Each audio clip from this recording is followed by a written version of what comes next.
Hello everyone, and you're welcome to Jibbyfemforte tutorial, and I'm Udurole Mojibola. Today I'm going to be teaching us how to create this ankle sandal with fringe. You can see that I decide to use a multicolored sole for my ankle strap fringe sandal. I'll be showing us what I adjusted when I was creating this particular back pattern and how I was able to fix my fringe. Sit back and I'll be right back. Now for this particular video, we are going to start with the back pattern.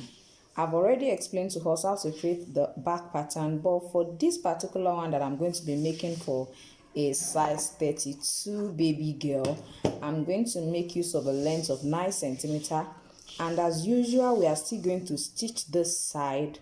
We are going to just measure 3 centimeter from this edge to here and stitch it the same way I stitched the one I made in the previous tutorial. So as you can see in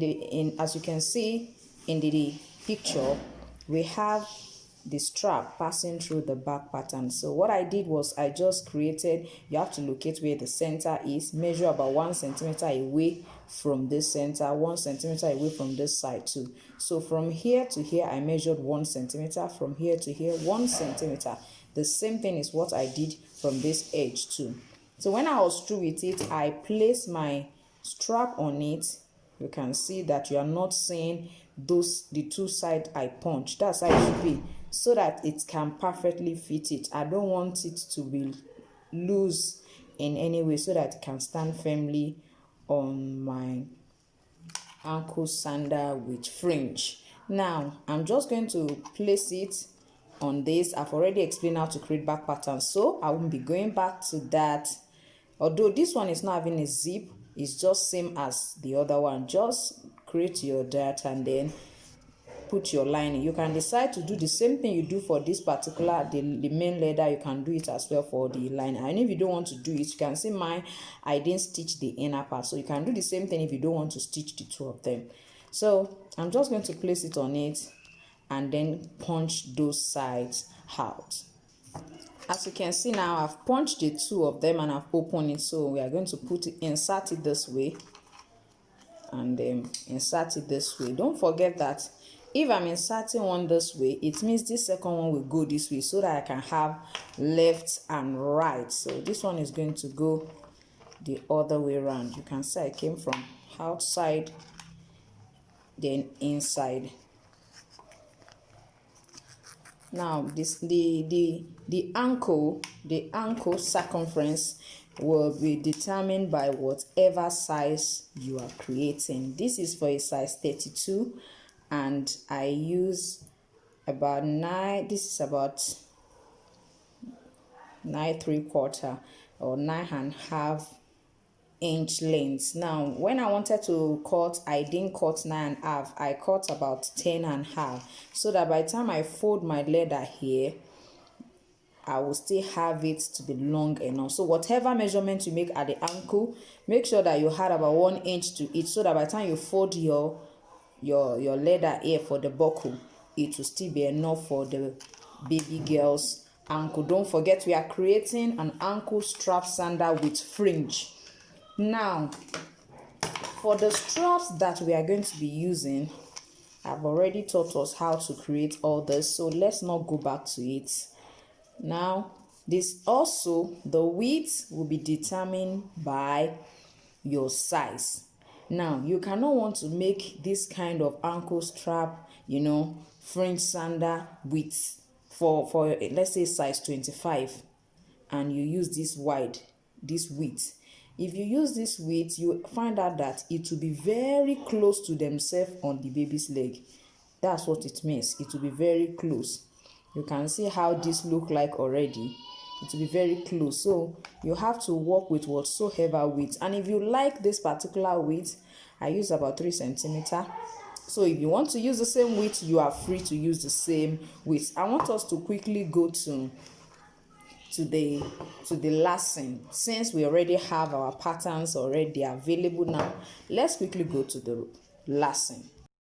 Now for the first strap, as usual, we're just going to place our hand, and I'm going to use this particular side this particular side of my hand, and then I'm going to use this side of my finger for this particular side, just because the strap is not really very wide. That's why I'm going to be using that. So I'm just going to punch as usual and then open it up and insert them. Now for the second strap, I'm going to measure about 3 centimeters away from the initial one. It's about 3 centimeters away. I'm going to also measure the same 3 centimeters away from this particular one too.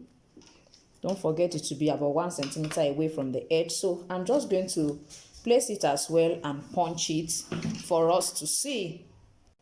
Now let's go to the back pattern. Now this is what I usually do when it comes to my back pattern. I place it around it this way, especially when I intend to cut the inner part. So I place it this way, then pick the point where it ends.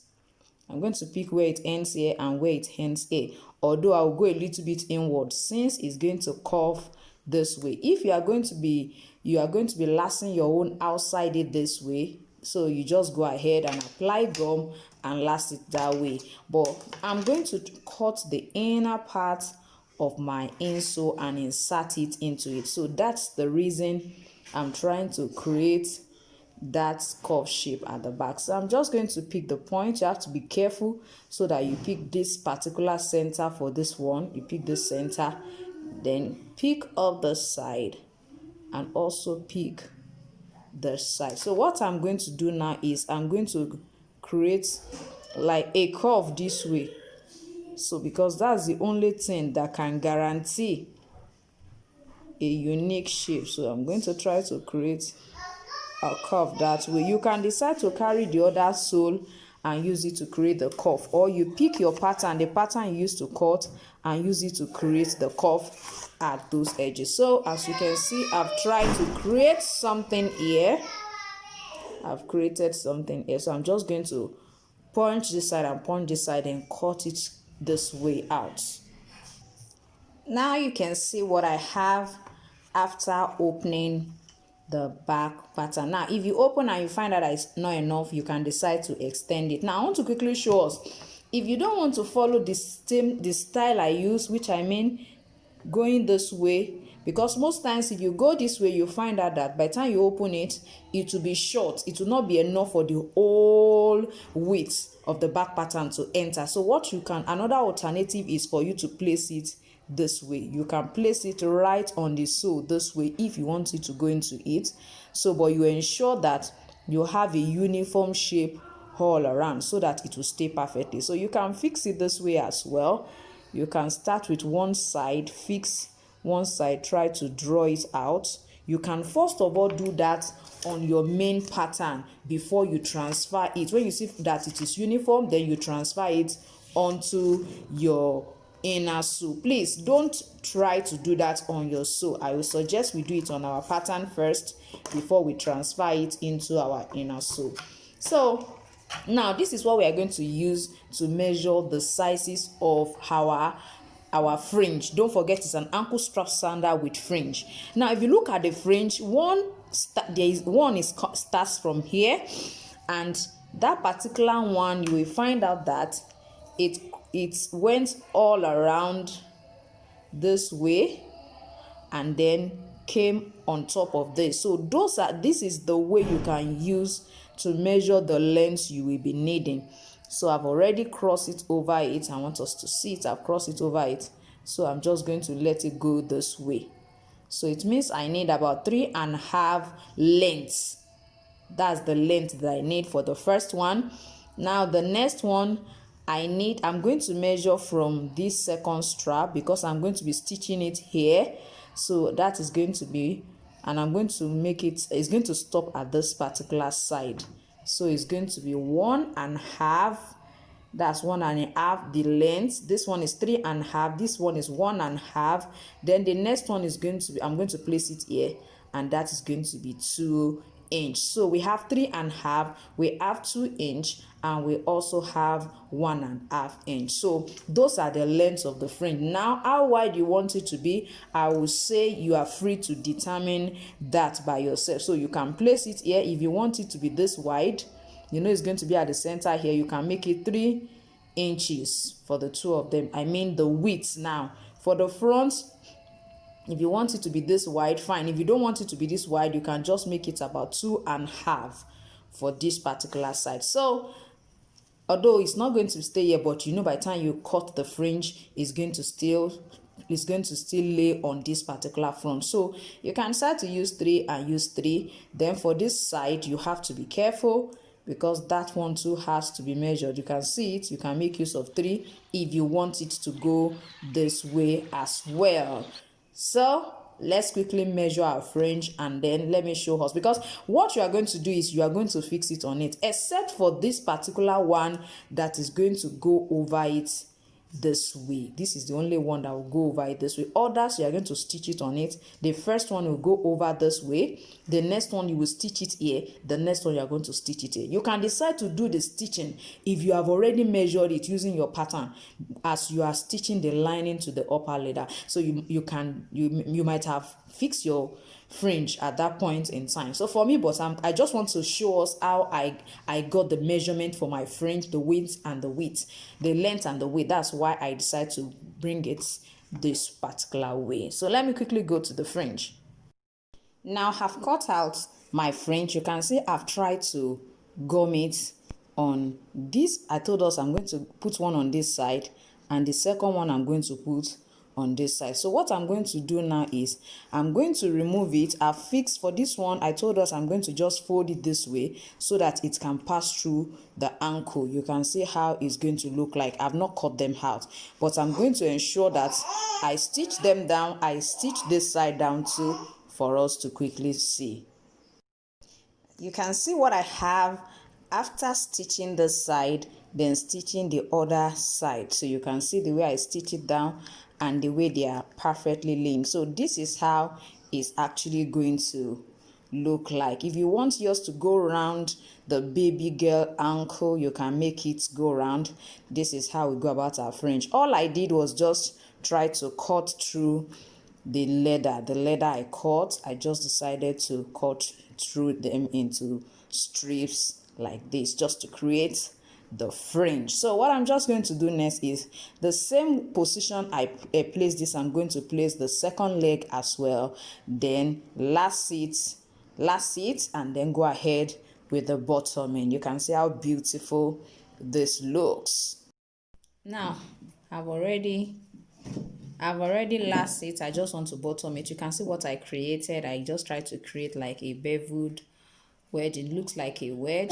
Now you can see what I've already taught us how to create this, but if you want me to help you to create this, I can help you. Just let me know in the comment section.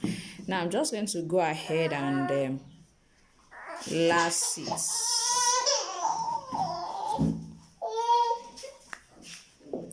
Sorry for the baby cry. That's what mompreneur goes through. So, but yes, we still have to do what we got to do, notwithstanding. So this is what I have now. It's just going to be on top of it this way. You can see what we have. I'm still going to hammer it. Now this is going to go this way, and we are going to have a design that looks like this.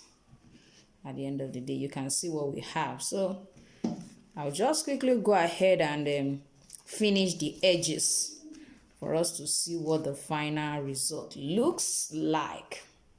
Now I've finished the edges, and you can see what I end up having. You can see how my ankle sandal with fringe look like. If you are new in my channel, don't forget to subscribe and click the notification button so that each time I upload a video, you'll be notified. And thank you so much for watching to this tutorial. Please do like. I would like to have your comments. What do you think I should have added to this? What do you think I should take away from it? Thank you so much, and I'll see you next time. Bye.